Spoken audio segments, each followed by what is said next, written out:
Welcome to another episode of Don't Call It Small. I'm your host, Natasha Foreman.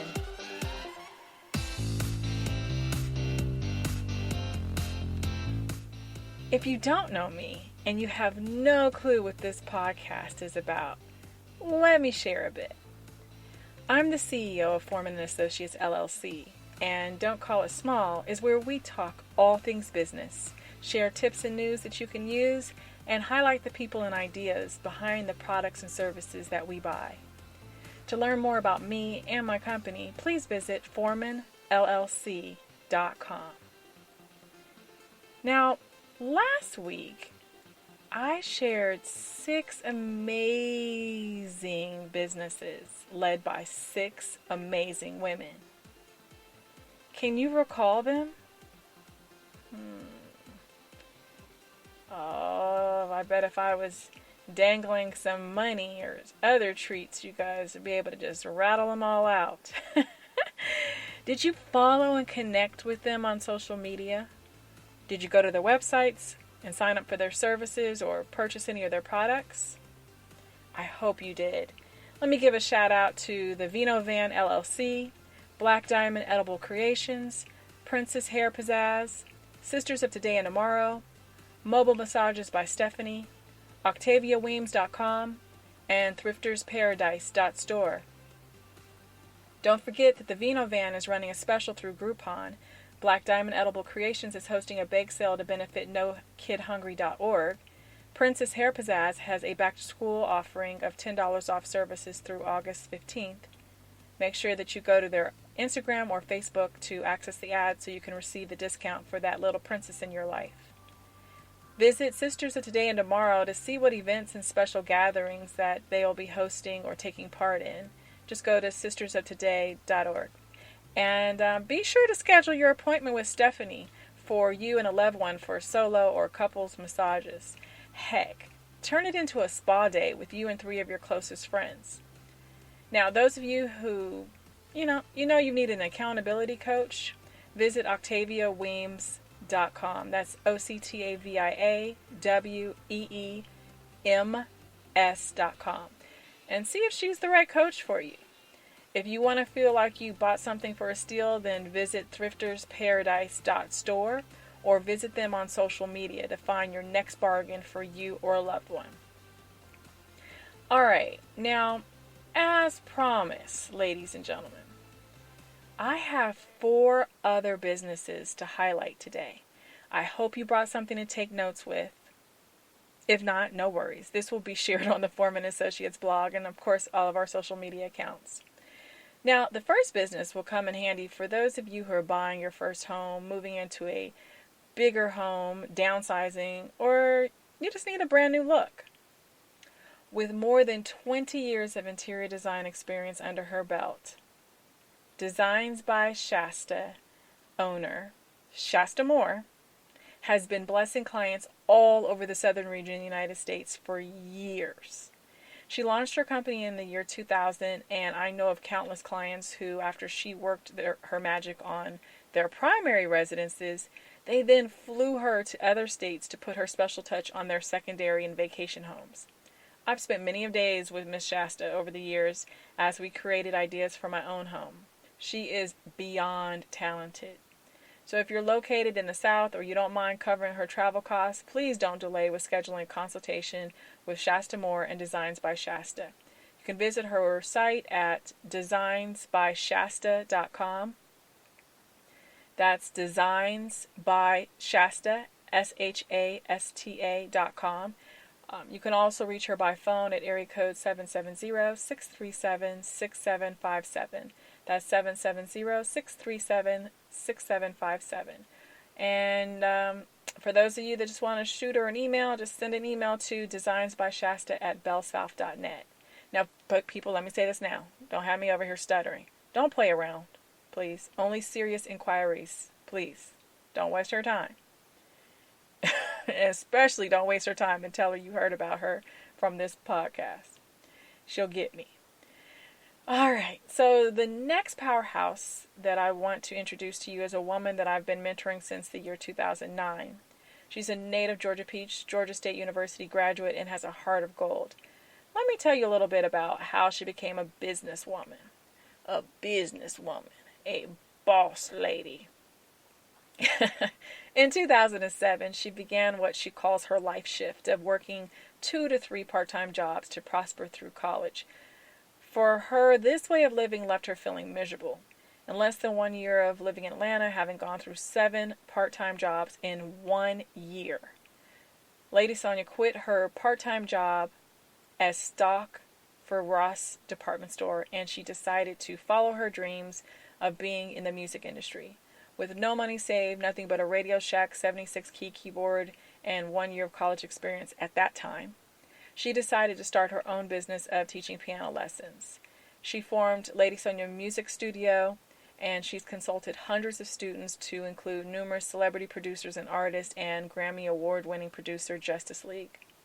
She also went on to form Lady University, which is a sisterhood networking organization for women and a mentoring program for girls ages 8 to 17. Be sure to visit ladyuniversity.org for details. Now, recently, she contacted me about this big move that she was going to make, and I'm so excited for her. She recently announced the launch of her online music industry courses for industry creatives who are tired of spending those countless hours searching for tools on how to create industry standard productions by ear. If you don't know anything about music, then you don't understand how relevant and how important that talent is, and the ability to find those tools so that you can hone in on those skills. Through her classes, participants can learn what they need and skip what they don't. She has both free and paid course options, such as Music Producer Secrets in a Day, Playing by Ear, the Producer Camp, and Intro to the Producer Camp. And she has several other courses that she'll be rolling out over the year. You can visit musicindustryclasses.com for more details and to sign up for the next course.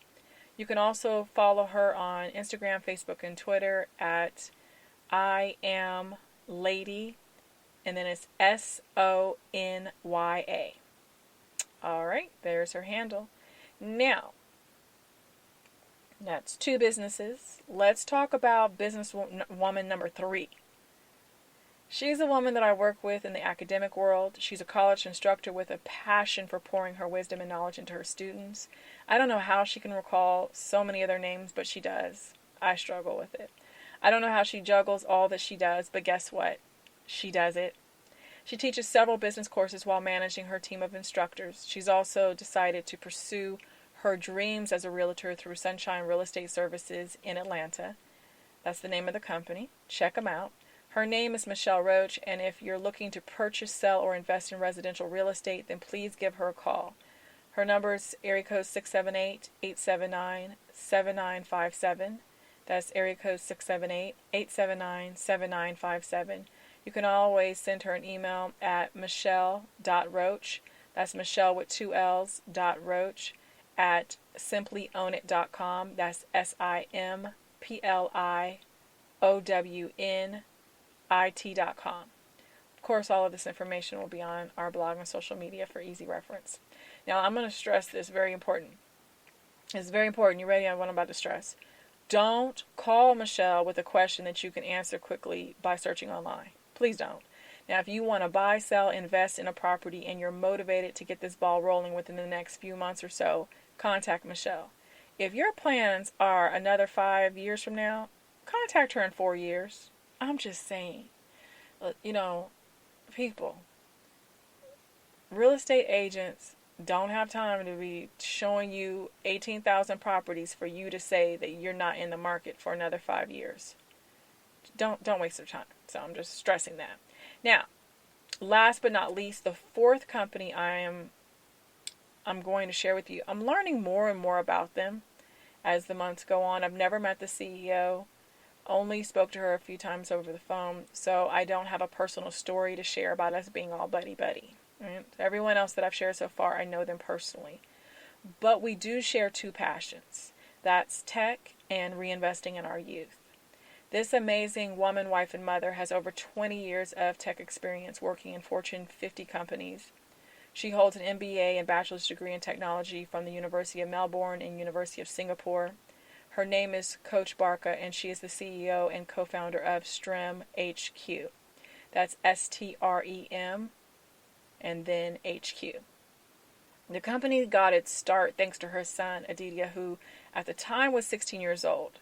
He's a national first prize winner of the Samsung App Academy, and it was his vision to motivate the youth towards STEM education and paying it forward to the community. He's quoted as saying, "Instead of saying when I grow up and postponing your dreams to a future date, create your future starting now."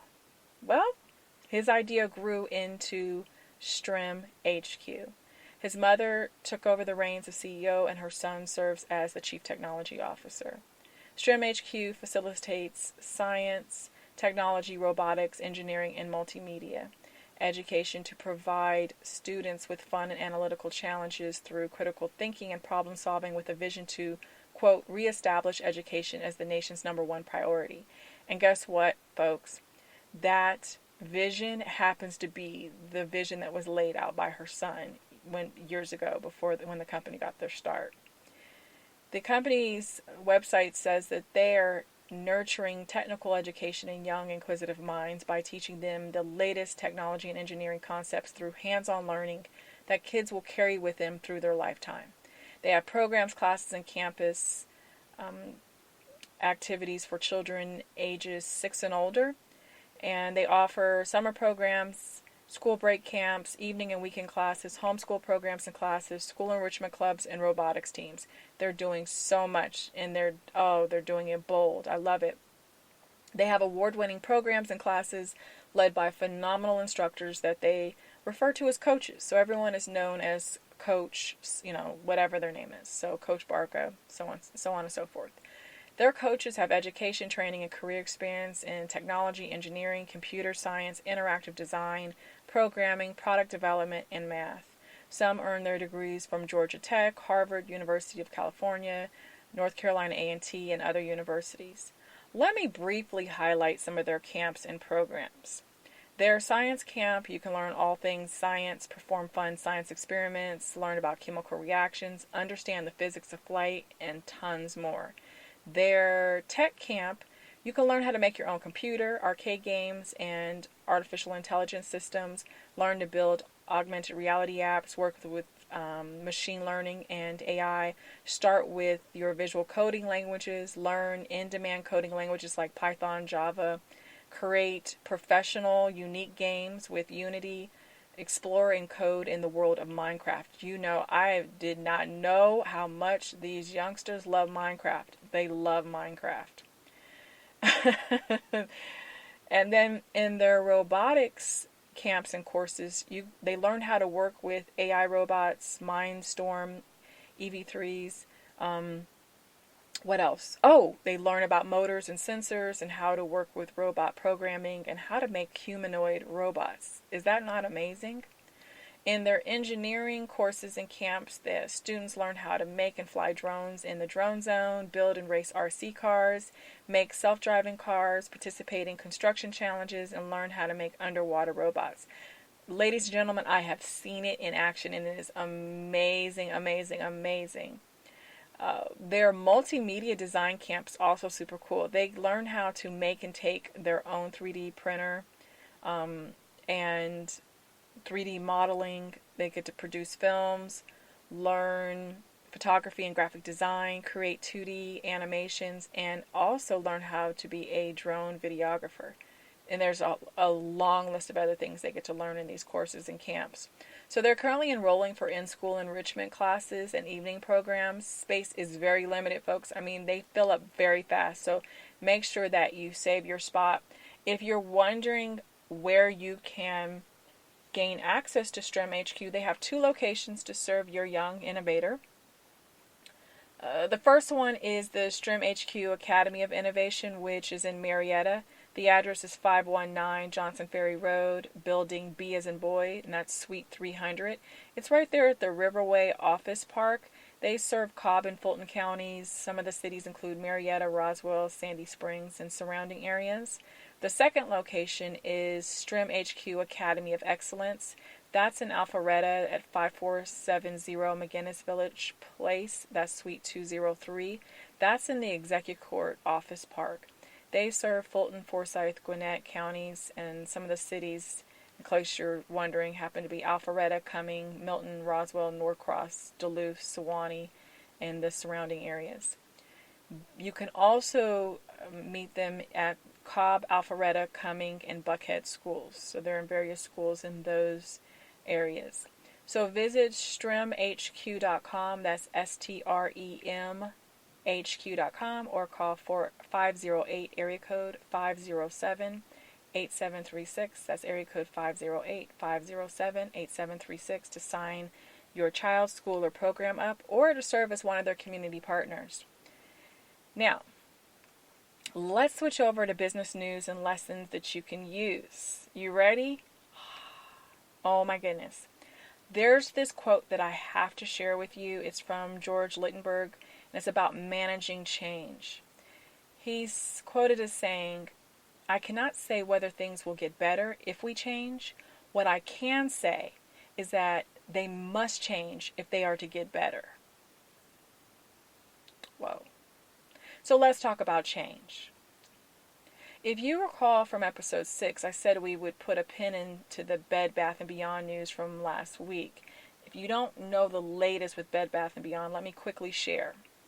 After reviewing their operating costs, the company, which also operates Bye Bye Baby, Harmon Face Values, and World Market, they made the decision to cut 7% of its corporate staff, which includes eliminating their COO position. So they have no chief operating officer. I don't know what they're doing in that regard, if they're just doing some kind of team collaboration to handle operations, but whatever. They cut the position altogether. That 7% corporate staff includes VPs, directors, and managers at their New Jersey headquarters and other locations. That means all of those individuals that I've listed are without a job. Their CEO, Stephen Tamaris, was forced out of the company in May due to pressure from investors who were concerned about the company's inability to grow sales and margins. Oof. So no CEO, no COO. Lord, it's just a slash fest. So by slashing the corporate staff, the company has calculated an expected net savings of about $18.9 million for the rest of fiscal 2019. However, the cost of restructuring, paying severance, and other expenses will cost them about $12 million. If you recall, a few months ago, the company announced they would be closing 40 stores and opening 15 stores this year, and unless they could negotiate better lease deals with their landlords, they would be forced to close other Bed Bath & Beyond stores. So as of right now, those planned closures only affect their Bed Bath & Beyond stores, not the other stores that they operate. So this is really what I've been pondering. What message does this downsizing of their corporate staff send to the frontline workers of Bed Bath & Beyond? I mean, you see senior and mid-level members losing their jobs. What do you think the natural inclination or thought would be to the frontline? Frontline, that's customer facing, right? Those are the workers that you have in the stores. Those are the workers you have in the warehouse. Those are the ones that are, your foot soldiers. They're in the trenches. What do you think is the first thing that comes to their mind? Well, I can tell you what naturally surfaces when you speak to workers about job cuts. The first things that they say are, it's about time.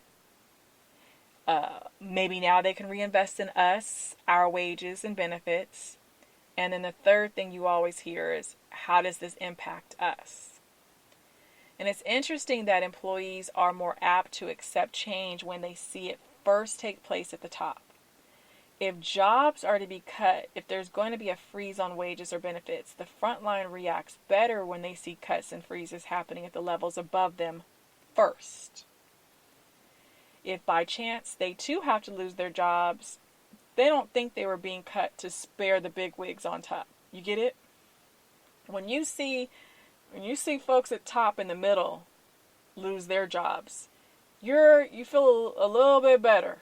It's not like, you're happy that you're losing your job, but at least you know that you weren't the only one on that chopping block. Now, had it just been 40 stores closing and no job cuts of senior and mid-level management, I could guarantee that that sting would be far greater. Like some of these other companies that we know that have been closing stores, but yet there's no change with their senior and mid-level management levels. Like I'm sure there's a lot of upset workers around the country. So it also made me think of some other questions. It has to bring questions to the minds of the employees who work in the stores that are slated to be closed. Because I'm sure that some of them have wondered and probably have even asked, well, what if they're freeing up roughly $6 million, right? Because I said it's roughly 18 net minus the 12 that's going to come from severances, that's leaving roughly $6 million. So I'm sure that workers are probably thinking, well, is there a possibility that they can keep their job, possibly be reassigned to a new store or something else? It's a rough time. I mean, especially because you start getting near those holidays. It's summer. It's just so much that goes on. There's so many elements that come into that. There's a quote that I want to share with you, and it's from Ron Ashkenas and Rizwan Khan. And it says, "The announcement is the easy part. It makes the manager look bold and decisive. Implementation is more difficult because no matter how good and compelling the data, there will always be active and passive resistance, rationalizations, debates, and distractions, particularly when the changes require new ways of working or painful cuts. To get through this, managers have to get their hands dirty, engage their teams to make choices, and sometimes confront recalcitrant colleagues." This is so true, right? This is so true. So we're going to have to wait and see how Bed Bath & Beyond restructures and refocuses to align with the ever-changing landscape of retail and business. I mean, if you've been paying attention to the news, if you've been reading the articles, they aren't alone. You have Payless Shoe Source. They're closing over 2,500 stores. They're holding a liquidation sales, people. They are liquidating Payless Shoes. They've been closing stores since about March. Mattress Firm's been closing stores. Brookstones is closing their remaining mall stores. H.H. Gregg Electronics and Appliance chain is shutting down everything. And hundreds of Sears and Kmart stores are closing their doors as well. Dress Barn is closing all of its 600 plus stores. In June and July, Charlotte Russe started closing almost 500 stores. Gymboree, which is also the Crazy 8 stores, they're closing about 750 stores. Family Dollar is closing up to 390 stores, which oddly enough must not be in Atlanta because it seems like every other month we have a new Family Dollar popping up in Atlanta. So I don't know what's going on with the rest of the country, but Atlanta has got Family Dollar all over the place. Now, GNC is closing 233 stores. Things Remembered is closing 422 stores. Foot Locker is going to close about 165 stores in the U.S. and abroad. The Gap's closing approximately 230 stores over the next 2 years. Pier 1 Imports is closing 57 stores this year, and they're anticipating 145 stores closing in a total of over some span of time. I'm not sure the exact span of time, but they're expecting about 145 stores. I think what they're going to do is see how they rebound from the initial 57 closures before they plan and shut down the rest. So I think they're just kind of trying to gauge things, which is smart. Now, here's something that is got my head wondering what's going on. Tesla hasn't made up their mind about their closings. First, they said they shift sales online and close locations, but then they later changed their minds. So we just have to wait and see what they actually are going to do. It seems like Amazon, it seemed like they just introduced their pop-up stores in Whole Foods, Kohl's, and other locations. Is it me, or it just felt like they just did? Maybe I'm just behind. But they've announced that 87 of their pop-ups would be snatched down. So if you like going into Whole Foods and Kohl's and going to the Amazon pop-ups, just check to see if yours will still have them. Now, a day after closing 29 restaurant locations, Perkins and Marie Callender's LLC filed for Chapter 11 bankruptcy protection on Monday. And this is the second filing for Perkins. Their first one they did in 2011. They're going to arrange what's called a stalking horse bid so that their assets can be auctioned later this year in a court-supervised auction. If you don't know what a stalking horse bid is not a horse that's going to be stalking, bidders. It's what is basically the process of setting the floor. You set that ground floor for bidding. And it's really, when I read about this, I kind of got a little bit emotional because I grew up eating at Marie Callender's. The restaurants were throughout parts of California, and I still purchase their foods through the refrigeration freezer section in the store. So it's sad to read about almost 1,200 employees who are going to be without a job. So I don't know all the ways. There's a lot of information behind it, but it's just sad to see the human element in these store closures. Now, I've been digging around and found out that analysts have been tracking closures and looking for some kind of tie back to the internal and external environment of the various companies. And real estate data firm CoStar Group's senior consultant Drew Myers is quoted as saying that the gauge on the health of the retail market from a real estate standpoint can be tied to square footage. They noted that in 2018, with all of the retail closures that accounted for 155 million square feet of affected retail space, that about 75% of that square footage came from the closures of Toys R Us, Sears, Bon-Ton, and Kmart. Can you believe it? So 155 million square feet of retail space was impacted, and about 75% of that came from the closures of 4 major retailers. Now, the beginning of this year, with the announced closures, the estimated square footage of retail space that will be impacted just this year alone is 30 million square feet. So the question became, well, why is there a difference of 155 million and 30 million square feet? And it's just a difference of 1 year. Well, what they realize is that there's less big box stores that are closing in 2019, and there are more smaller chains. So although there's most likely going to be more store closures, the amount of real estate affected has less of an impact.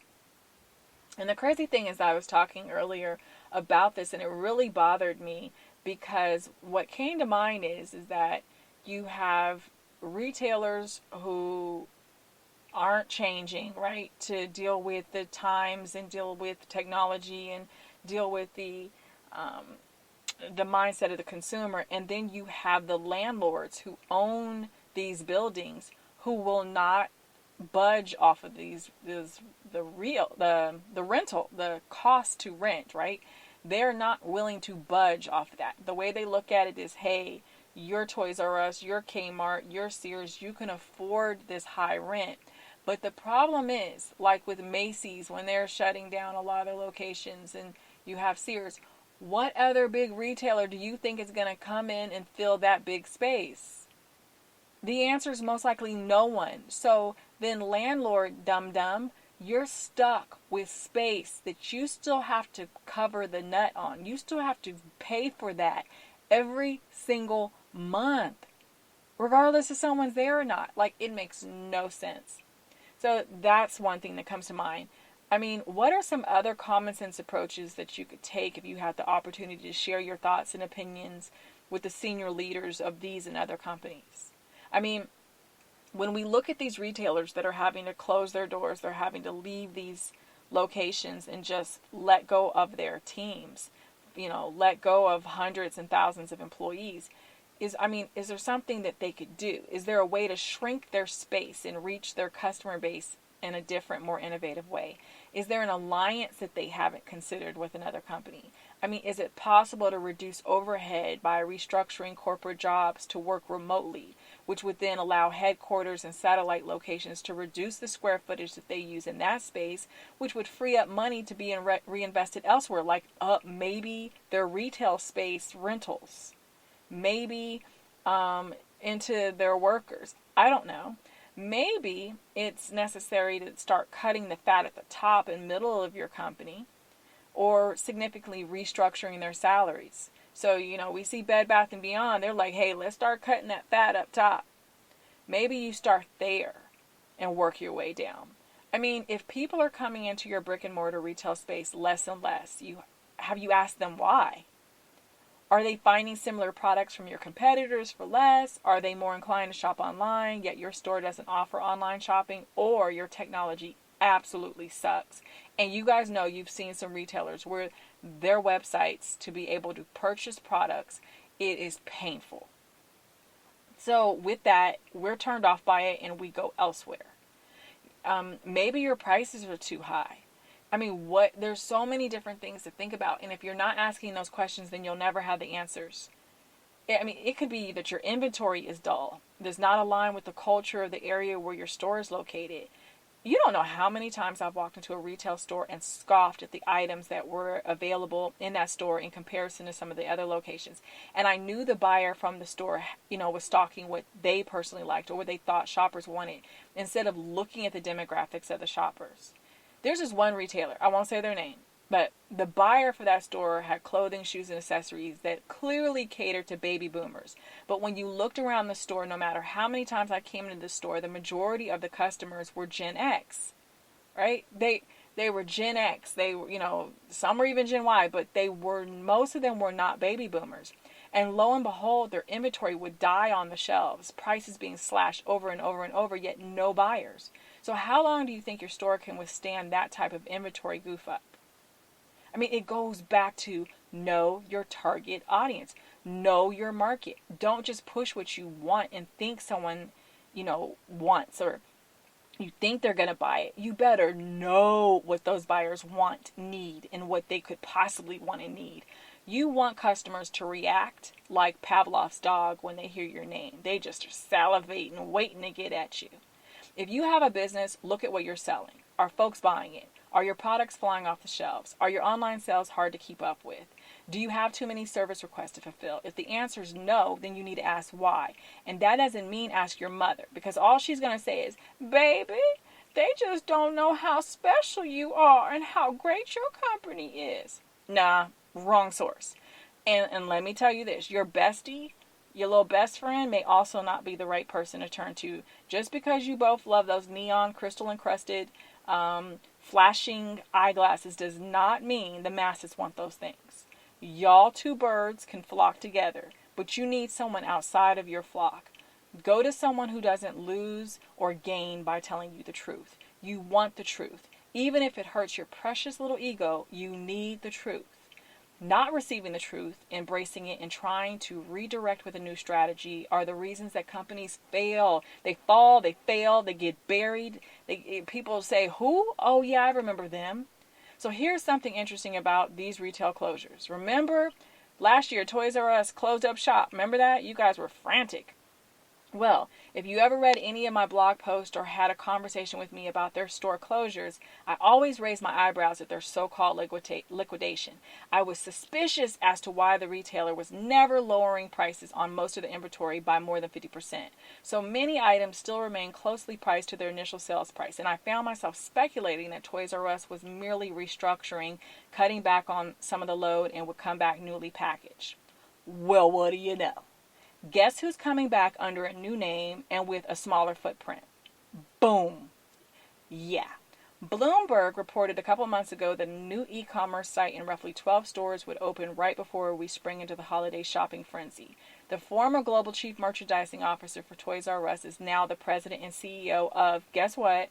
The new True Kids Inc. Yeah. He's been pitching his vision for a revived chain with smaller stores of about 10,000 square feet that will have play areas and other experiences for the kiddies and hopefully for the big kids like me. This smaller footprint is significant since most of the stores that they closed last year were around 30,000 square feet. Do you see that 20,000 square foot difference? Yeah, it's big. So January 20th, True Kids brands started doing business under this new name. Now they serve as the parent company to Toys R Us, Babies R Us, Jeffrey, and more than 20 established consumer toy and baby brands. They announced in June that they were returning to Australia and making a debut in New Zealand. And the new True Kids team is based in New Jersey. And guess who it includes? Former Toys R Us employees. Interesting. And I wonder which toys are being stocked in these new locations, right? So, reinvention strategies can work, folks, if you plan well, execute with a laser focus, and work the heck out of that plan. Remember what I always say, reimagine that box, reimagine your environment, reimagine your circumstances. You only fail when you stop. Let's see what other companies are looking at Toys R Us and considering their own reinvention. I mean, they better figure out something or they're going to end up in the retail graveyard. Well, it's that time again, folks. Time to wrap things up and move forward with our day. I want to share a final quote with you, if you don't mind. It's a powerful quote from Doug Conant, and it says this: if you are entrusted with bringing about change, you likely possess the knowledge needed to advance the organization. And you might have a plan, but knowledge is not enough. You have to bring yourself to each interaction in a deeply authentic way. People don't care how much you know until they know how much you care. Now, my friend and colleague, Dr. Steve Woodsmall, has shared those final words from that quote with me more than once. He is quoted on my blog and everything else. People don't care how much you know until they know how much you care. And I just want to say thank you, Steve. So I share that here with all of you. Think about all these closures, and if you have a business and you're making restructures, you're revamping, you're revitalizing, whatever you're doing, understand that people don't care how much you know until they know how much you care. All right, then. I look forward to connecting with you here next Wednesday. Goodness, can you believe it? Next Wednesday at 12 p.m., episode 8. Will be on leadership, and I'll be highlighting several business owners that I know who are published authors. Yes, you heard that right. Published authors who are also business owners. You don't want to miss it. Make sure you have something to take notes with. If you have any questions or suggestions about this show, please email them to us at don'tcallitsmallbiz@gmail.com. Like, follow, and share our post on Instagram and Facebook at Foreman and Associates, all one word. Don't forget the E in Foreman. And also we're on Twitter at the number 4MAN Associates. This podcast is also on Twitter at DCIS_biz with a Z podcast. You can follow me, yours truly, Natasha Foreman, on Instagram at Ms. Natasha Foreman, all one word. And on Facebook, Twitter, and LinkedIn, you can find me at Natasha L. Foreman. And don't forget, don't call what you're planning, thinking, dreaming, or doing little or small. Go big, go bold, or go nowhere. Have a super awesome day.